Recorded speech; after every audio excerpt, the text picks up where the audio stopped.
Hello and welcome back to Frog Boy X1 Gaming. I'm Andrew, and today we are celebrating. Oh, no, we're not celebrating. We're talking about 20 days now since I switched from Nvidia to AMD. And the reason I'm still continuing to make these videos is because you guys are still watching them.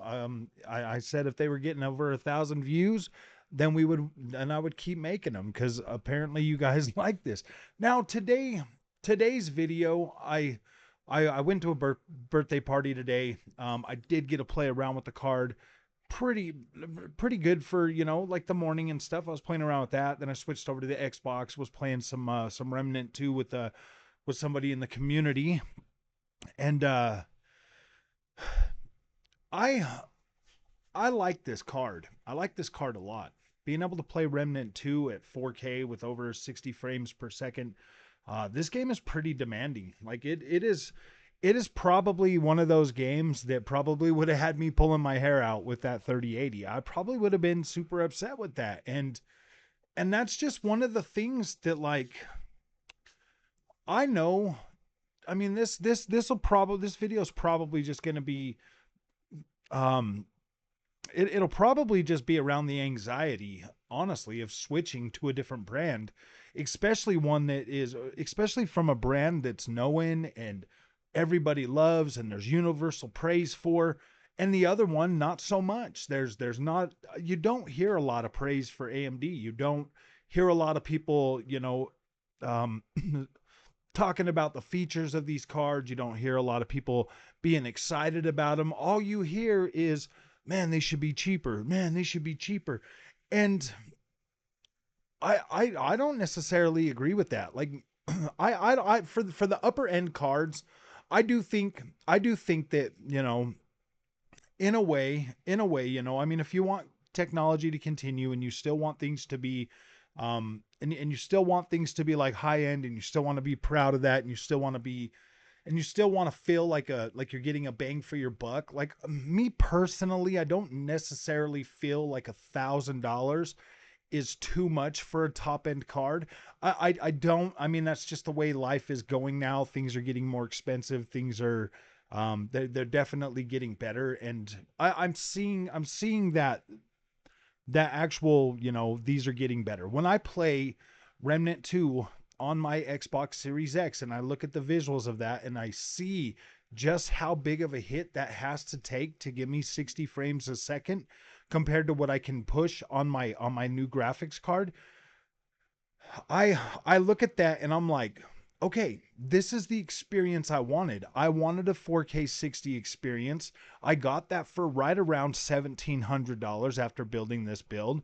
My Xbox is $500, and I look at the gap of the visual gap and the performance gap and all of that that goes into that one specific game and multiple others, and I look at that and I'm like, okay, I get a 4K 60 experience on this. I get up to 100 frames a second at 1440p.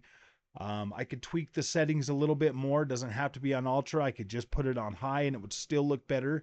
You can have a good looking experience on the Xbox if you run it at 30 frames a second, but and that's not, and it's not like it's not playable, but in today's in today's marketplace, where the games subsidize the cost of the Xbox console itself, you are technically kind of trapped in that ecosystem. If you buy Xbox or PlayStation, and where the games sold on those consoles subsidize the cost of the consoles.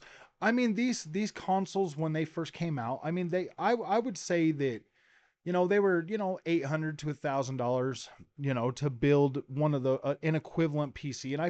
And I do kind of feel like you could definitely build something a lot stronger now for $1,000, but you're still not going to be at a 4K 60 experience. Like, you'll be close. You'll be pretty close, even with the 6,000 series card. Like, you'd be close. Like, you can get pretty close to that. And 4K 60 on some games. Some games are going to be less than that for sure, but you can still get there and still have a competing PC for about $1,000 that would compete head to head with these consoles pretty easily. But in the greater scheme of things, your games are going to be a little bit more optimized for the consoles. They're gonna have like a different setting. Whereas on PC you said it's low, medium, high, ultra, extreme, whatever. On the consoles, you're gonna have a mixture of those settings that are gonna be brought together to amplify the good looks of that game, depending on if you're running that at, you know, they're going to be um they're going to be like they're going to be fairly optimized to give you that that better looking visual experience on the console. And I've said this on this channel multiple times that when it comes to this stuff, like, ignorance is truly bliss. Like, if you're sitting there and you're playing on a 4K TV with your 4K Xbox, and you're playing it, and it looks good to you, that's all that matters. That's absolutely all that matters. But then if you're somebody like a lot of us, you've found that channel Digital Foundry or NX Gamer or one of the other many channels that sit there and talk about like the performance and all of that stuff that you're getting out of these games. You're going to be like, "Oh my gosh," and you're always going to have that anxiety. I mean, like, this whole talk is going to keep coming back to the anxiety of things a lot. You're always going to have that anxiety about your video games versus just playing them and enjoying them. Like, I'm able to boot up. I mean, me and Revised Cell from the community, we played for hours today on Remnant 2, not caring about the visuals, just having fun with the gameplay. And I'll tell you, man, like, the 4K version on the PC, ooh, man, that is very crispy and very beautiful looking. I'm playing it on the Xbox. It's got a softer tone, but I mean, it still gets there. It still looks there. It's still a very nice looking game.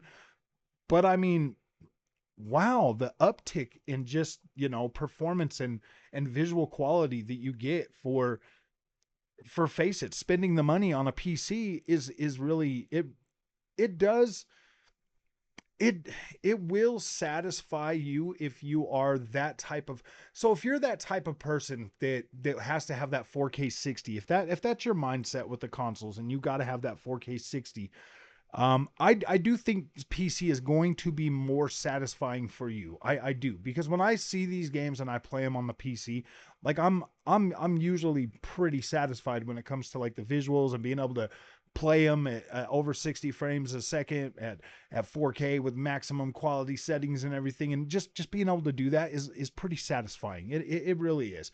It's when it stops, like with the 3080, man. Like, it started to get to a point where that just wasn't going to fly. And I knew early on when I was trying to play like a Plague Tale at 4K and it just wasn't hitting that 60 frames a second at 4K maxed out. At first, my first thing was like, all right, whatever, I'll just play it at 1440p.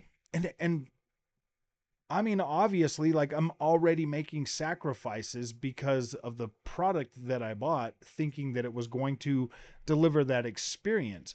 So I'm already making compromises in my own head over that experience. And then it just started to get too much. It started to get too much. I was like, I want to see these new games at their absolute best, at a playable frame rate. I want to see that. Like, I need to be able to see that for me to be happy with PC. And I wasn't getting that.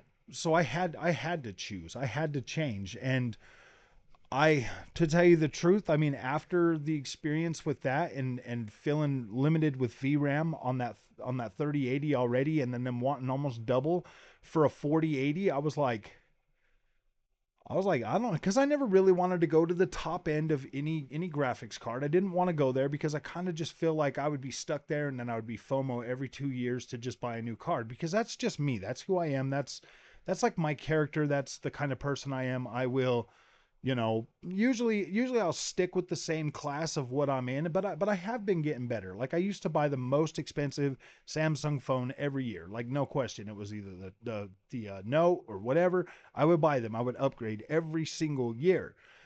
And then this is the first time I was like, you know what, man, I'm going with the base Galaxy S23. I'm just going with the base. And this is the and I felt good about that. I felt good about like buying that phone and like just playing around with it and it being just fine, doing everything that I needed. So I was like, so that started like a little seed. It was like a mustard seed and it started growing. And now I'm like, okay, I don't need the absolute best. I can try something a little bit less than that and see if that'll work for me. And PC gaming, man, like here's the thing. Like I said in the other video, there's just so many variables that you can get into, that you can start and that you can build on your own, that no two PCs are going to be, pretty much the same unless you're buying a pre-built with fixed specs, with fixed, fixed stuff and everything else. There's going to be settings that you're going to put on your PC. There's going to be programs that you're going to use. There's going to be all different types of things, and there's different types of gamers out there. And when it comes to PC gamers, here's the thing. Like, I honestly do feel with AMD, I do feel like that they are um I feel like they're a little bit better optimized for actual gaming. And this is kind of an interesting thought. Like, bear with me. Don't like freak out with me. You don't need to do any of the mean comments or anything, but I do kind of feel like after playing with this card for over 20 days now, I do feel that AMD cards are more optimized for gaming than say your Nvidia graphics cards. Like your Nvidia graphics cards, like they are good. Like trust me, when you have the power, like when I had the power with the 3080 and the games weren't starting to cross, over the VRAM limit or anything like that, the experience, I was like, whoa, man, I was in heaven for like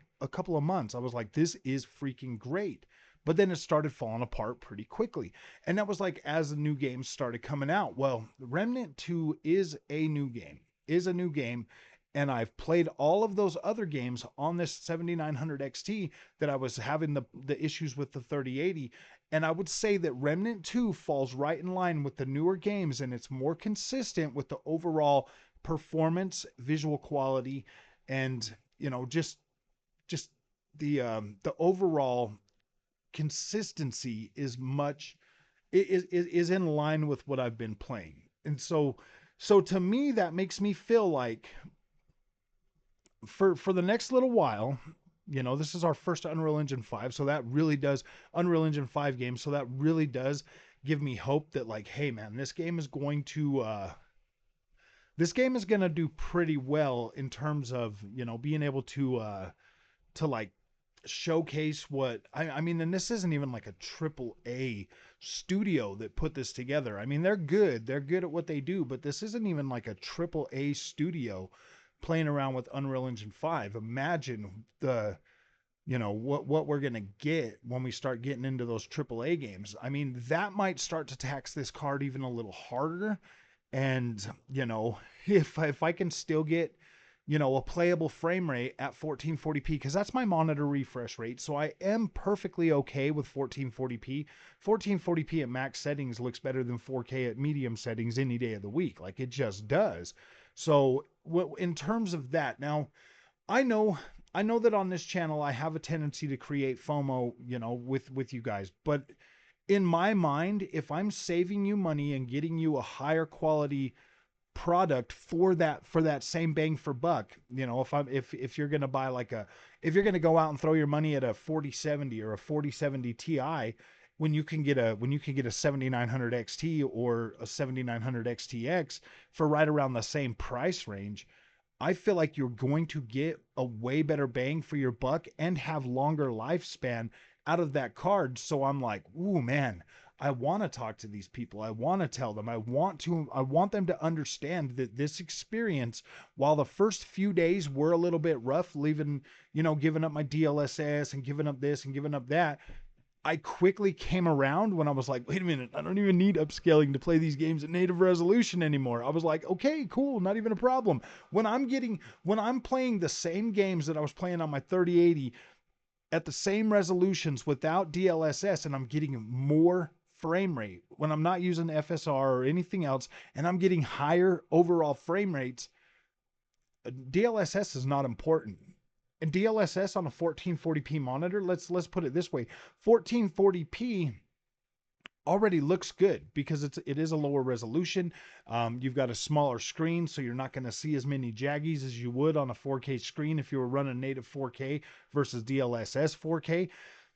You don't need as much smoothing out, like you just don't. And if you have that much overhead and it's a game that you're not, being competitive, like competitive shooting or racing, and you can settle for a 60 frames per second experience, then you can hit a higher resolution with virtual super resolution. You can set your resolution higher and then have it downsample, and that looks even better than DLSS on a 1440p monitor. Even going up just one notch will downsample, will give you more pixels, which will fill in those jaggies just like DLSS does. And that's the biggest thing. Like DLSS is really good at rounding off corners and making fine detail look better. I like DLSS for that. Like I think it's incredible. I think XESS and FSR do a pretty good job. RSR, I did try a little bit of RSR today, that Radeon Super Resolution, and it like it on a 1440p monitor. To me, any of those upscaling techniques, they just don't give you that visual oomph, like just setting your resolution to 4K does. Setting my resolution to 4K solves all of that. The only reason I'm using XESS or AMD is to boost frame rate at 4K on the rev on Remnant 2, whereas it already looks incredible even on just 1440p. But I mean, like I'm showing you guys in like the videos and stuff, I generally do just knock it back down to 1440p and play it that way because it looks pretty dang good at 1440p at ultra settings at up to 100 and something frames a second. Like it looks and feels great. So overall, I mean, I'm playing it on the 1440p monitor, so that looks fine. I am a little bit worried that this card isn't giving me a native 4K at 60 frames per second. Like I am a little bit worried about the about these AAA games coming out on Unreal Engine 5. I think they might be more taxing than I'd originally imagined. But as long as I've got like the VRAM capacity for these games to run on my 1440p monitor at native 1440p, I think I will be happy with that. Like I should be happy with that. I don't really need to play the games at 4K. Like all of my racing sim games and all of those work wonderfully at 4K. I don't have any problems. I get high frame rate, whatever, even at 4K. So it doesn't really matter. So I could play all of those and I can really still enjoy those on my 4K screen. But seeing as my monitor's 1440p, I'm fine with that. Like I am fine with that. Now I do really love the virtual super resolution, but at the same time, I can live with native resolution as well. I can live with that. So that immediately, all of these things, they just come together, and the ease of using the software on AMD has just come together very nicely. And I don't feel like I'm at a disadvantage for not having DLSS or frame generation or any of that stuff. Like I don't feel like I'm at a disadvantage. Those things are probably nice. But if you're on like a 4070, you got a 192-bit bus. If you're on a 4080, you get your 320-bit bus, back or whatever, and that's much better. But I mean, if you're wanting 4K at all, like you have, like I feel like you have to go with like a 4080 or a 4090. I just feel that way. I feel like the 4070 Ti and the 4070 are just stripped back way too much, way too much for these new games that are going to be coming out. I mean, I haven't watched a lot of benchmarks on the Nvidia cards for Remnant 2, but I have heard people just in the comment section of my videos telling me that I dodged a bullet with the 3080 on Remnant 2. And I was like, man, could you imagine the videos that I would have been making about that? Could you imagine like the doom and gloom videos that I would have been making about that? And it's fine. And like I said yesterday, I will continue to keep making these videos if you guys keep continuing to watch them. I mean, I will. There's things that I wanted to check out today that I didn't have time, that I will be, trying to check out tomorrow. I did check out the RSR. It didn't really make much of a difference at 1440p, and It was pretty much just kind of feels like it's in line with what FSR is doing, but it yeah, like it didn't really make a difference at 1440p. Maybe tomorrow I'll try it on a few games on the 4K screen and see how that works out. But for the most part, I've been a lot happier not having to use that. I did try boost as well today, and I didn't really notice a big difference in like frame times or anything like that with the boost on the games that I played. I played some Call of Duty Call of Duty Modern Warfare 2. I played, Remnant 2. I played Splinter Cell. I put that video up for you guys today. I played Splinter Cell Blacklist. That was one of the ones that I was using like the that stuff, and then I just, I mean, like using native or whatever, but like using the actual settings on the card, like the RSR and stuff, and couldn't really tell a major difference. That game let me put it all the way up to 6K and still run it like over 100 frames a second. So I was just like, okay, whatever. um there was what else did I try today? Some Assassin's Creed Odyssey. I didn't make a video on that. Didn't even record any video. I did get some more video of Splinter Cell. I was just waiting to see how much of you guys watched. I was gonna put up a different video, another video of that with no commentary or nothing, just straight gameplay.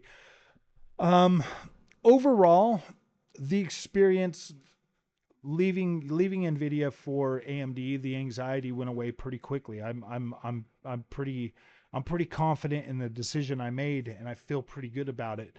The anxiety was there for the first couple of days, but then once you start playing, honestly, once you start playing with things and you start seeing some of your favorite games and how they react to it, I think it's going to win you over pretty quickly. To be completely honest with you, you're going to play them, and you're going to see. You're going to see, if you're going from a 30 series card, you're going to see that initial, like, either you had a 3090 or something and you go to the 7900 XT or the 7900 XTX, and you're going to see comparable performance like right across the board with the 3090 Ti. And then you're going to look at, like if you're on anything under that, like a 3080 or 3080 12 gig, 3080 10 gig, anything on any of the 8 gig cards, you're going to see such a big uplift on all of those games that you like pretty significant uplift, that you're not going to be worried about your DLSS. You're not. Like, maybe once we get a little bit further into this generation and games start getting more demanding, then maybe you'll be at a point where you're like, oh man, I wish I had DLSS. But by that time, hopefully FSR3 is in a position to take up some of that slack and not leave you feeling like, oh man, I made a bad decision. And dude, that's just kind of the name of the game. Like, I feel like AMD's top top class cards are priced good enough because of the power they have in versus last generation, and without the limitations of VRAM and stuff like that. I feel like they're priced at a point where they're affordable, compared to like an Nvidia, like an upper class Nvidia card. They are affordable. I do kind of feel like if you've got a 3090 or a 3090 Ti, upgrading might be a little bit pointless for you because of the money you already invested in those cards. I would say hang on to those for another couple of years and maybe upgrade in the 50 series or something if you're still sticking with Nvidia, or wait to see what the 8000 series of GPUs are going to deliver, because that's going to give you more of an uplift than going from a 3090 to a 7900 XT or an XTX. I feel like you won't get significant enough gains on that to justify leaving that $2,000 3090 Ti. I just don't feel like you'll be there. But it would be $100,000 to get that card and still have a little bit more power than your 3090 Ti. And then next year, and then the next card comes out, you'll be able to buy that too for the same price you paid for your 3090 in the first place. So, and get a bigger uplift. But I don't know, man. Like, to me it does kind of feel pointless to upgrade every generation, especially if you don't need to. But this is one of the most broken console generations we have ever freaking been through. This is so lopsided, it's not even funny. Like, we're still getting games like the Crew Motorfest that are still 100% PlayStation 4, Xbox One games. And that right there alone is starting to blur the lines so bad to it's like, okay, what power range really do we need to be in to be able to have a consistent experience with the PC for the rest of this console generation? How much are these games going to grow in terms of technology once these new engines come out? Where are we? Like, we're as a new PC gamer, and as a lot of you were probably still wondering, like, wait, man, we're like in limbo, and these prices were tempted all the time, left and right. Like, what do we do? What do we do? What do we do? That's why I recommend AMD. We don't know. We won't know. Are we going to have to upgrade in 2 years? There's a big possibility that might be. Do you want to spend $1,600 on an Nvidia card and still have to upgrade in 2 years? I mean, like, think about this, man. These cards are super powerful. My card is 51 teraflops. That is almost 5 times stronger than the Xbox Series X, and definitely 5 times stronger than the PlayStation 5. Now, PlayStation 5, they're talking about a PlayStation 5 Pro. That to me is honestly nonsense, because that is just going to complicate things even more. Even more. A PlayStation 5 Pro comes out and say it has, like 20 gigs of VRAM. That's automatically going to bump that console generation into a that's automatically going to bump the PC thing into a 20 gig minimum VRAM buffer. If it has 24 gigs, that means that my card's outdated. I got to update my card to at least match that 24 gigs of VRAM. That means the 4080 is essentially junk, because it isn't going to be able to compete with the PS5 Pro in terms of VRAM. You're going to have it will be able to compete. Like, don't get me wrong, like, it will be able to compete, but there is a serious there is a serious freaking neglect when it comes to PC ports over optimized console ports. So we basically get a little bit better than what they're getting on the console. We just get higher textures and settings and higher frame rate and all of that stuff. But whatever they build for those consoles, it essentially means that, like, they're just gonna maybe upres it a little bit more, give us some a little bit better textures, maybe this, maybe that, and then we're pretty much still stuck trying to run a highly optimized console game on a PC over thousands of different build possibilities. So it's one of those things where it starts to get a little maddening, if you know what I mean. Like, it's crazy. It's a crazy world. I do think that if they put out a PS5 Pro, that's going to complicate the PC thing even more, and it's going to have a lot more people feeling a lot more anxious, and a lot more anxiety is going to become of that. So this anxiety that everybody's feeling right now is just because of the botched launch of Nvidia for the 30,000 or for the 3000 series cards. They all came starved of VRAM.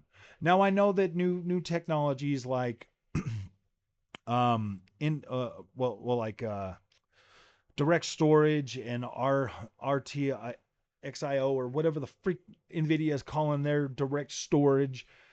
I know that those technologies might actually be able to kind of help with the problem with lower gigabyte cards, but it's still going to be with those bus rates, man. Like, I don't know, man. Like, I don't know about Nvidia, man, but I'm not gonna sit here and try to depend on the magic of some VRAM cache or whatever else to try to prop my Nvidia card up, when it should just have enough brute force to play console games at higher settings with higher frame rate. If I spend over $700 for them 2 years after the consoles came out, they should have enough power to brute force past whatever these consoles can put out. End of subject. Like, it should not be even a question.